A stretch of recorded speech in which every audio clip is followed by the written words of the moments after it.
이런 가운데 새로운 의혹도 나왔습니다. 지난해 대선 과정에서 국민의당이 네티즌 14명을 선거법 위반으로 고발했었는데 대선이 끝나고 민주당이 그 고발을 취하해달라고 한 일이 있었습니다. 그런데 그 네티즌들 명단에 이번 사건의 주범 드루킹이 포함돼 있었습니다. 이한석 기자입니다.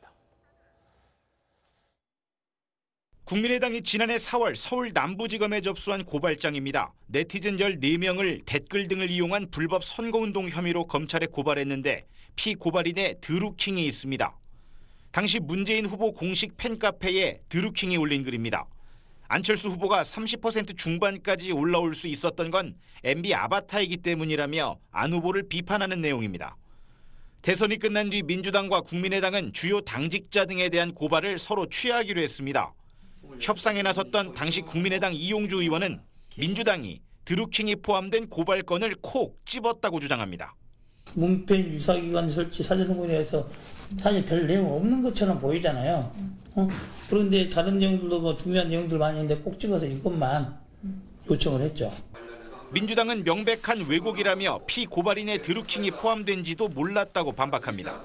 14명이 정확하게 누구인지 알 수 없으며 당연히 거기에 드루킹이 포함되어 있는지 알 수 없었다는 것입니다.